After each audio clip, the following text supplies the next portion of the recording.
kembali lagi bersama saya Agan. Pada video kali ini saya akan membahas tentang chapter 2 dari kecerdasan buatan. Oke, yang pertama, langsung saja kita masuk ke teori. Jelaskan apa itu binary classification dan lengkapi ilustrasi gambar sendiri. Binary classification adalah sebuah aksi di mana dilakukan klasifikasi dari sebuah kumpulan objek tertentu ke dalam dua buah kelompok yang berbeda berdasarkan beberapa fitur atau sifat-sifat. Seperti pada gambar ini. Lalu yang kedua, jelaskan apa itu supervised learning, unsupervised learning, dan clustering dengan ilustrasi gambar sendiri. Supervised learning adalah sebuah cara untuk mengklasifikasikan kumpulan objek yang fitur ataupun sifat-sifatnya dari kelasnya sudah ditentukan sebelumnya. Contoh pada merek mobil Honda yang merupakan buatan Jepang dan Ferrari yang merupakan buatan Eropa. Unsupervised learning merupakan teknik pengklasifikasian tanpa perlu disupervise sebelumnya, di mana model tersebut akan bekerja sendiri untuk menemukan informasi yang terkait, seperti pada contoh di gambar. Clustering merupakan metode pengelompokan data dengan membagi ke dalam beberapa kelompok. Di sini saya memberi contoh dengan kriteria kendaraan yaitu lebih dari 2,1 ton dan kurang dari 2,1 ton. Yang nomor 3 yaitu jelaskan evaluasi dan akurasi dan disertai ilustrasi contoh dengan gambar sendiri.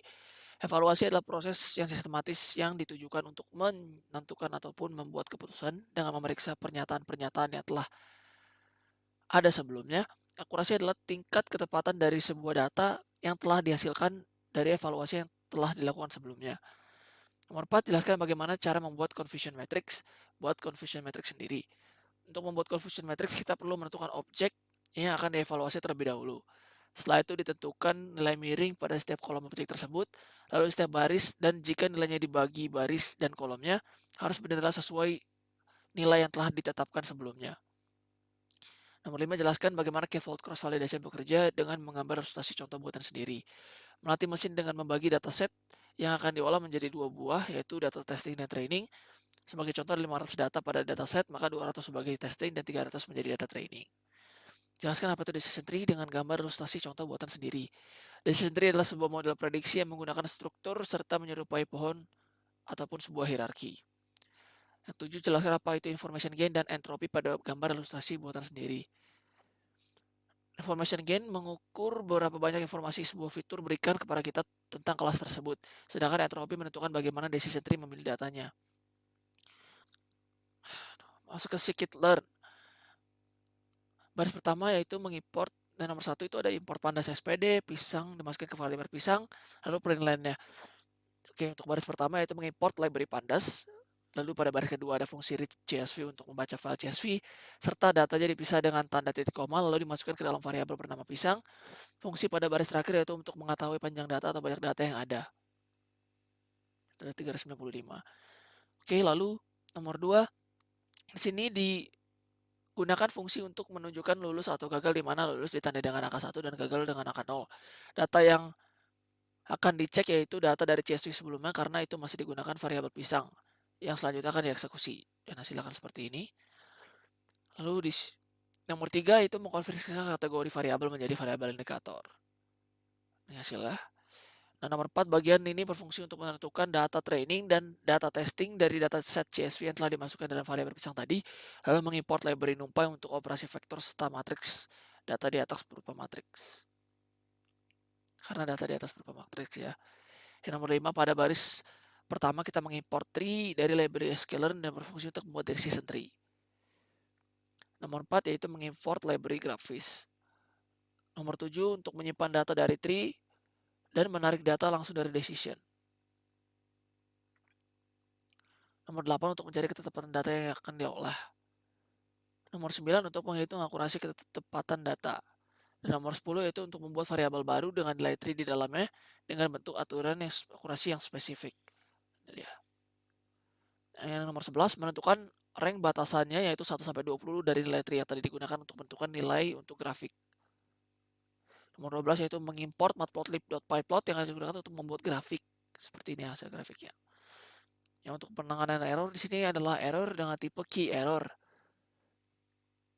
Di sini error ya. Solusinya itu mengganti kuda dengan pisang. Oke, kita buka foldernya, terus kita klik kanan, lalu kita klik git bash. Nah, di sini saya sudah membuka git bash-nya. Pertama kita jangan lupa kita fetch upstream terlebih dahulu, lalu kita pull upstream master. Setelah sudah kita buat file yang kita masukkan. Oke, langsung saja. Jika sudah, tinggal kita git add saja. Oke.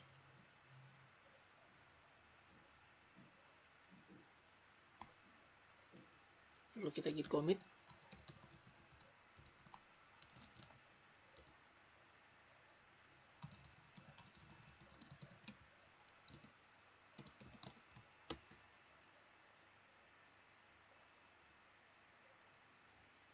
Lalu kita git push.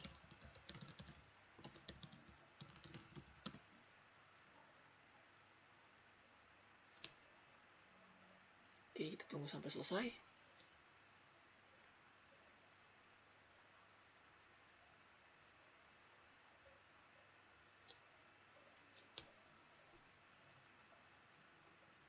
Oke, lalu kita buka repository kita ya.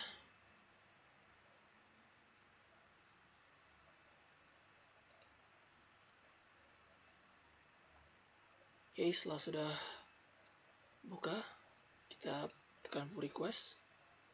Kita new pull request.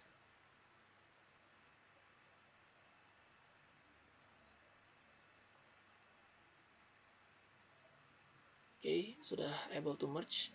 Lalu kita create pull request saja. Tulis.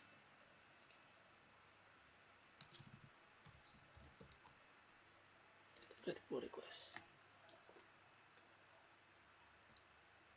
Oke, sekarang kita hanya perlu menunggu saja sampai di merge oleh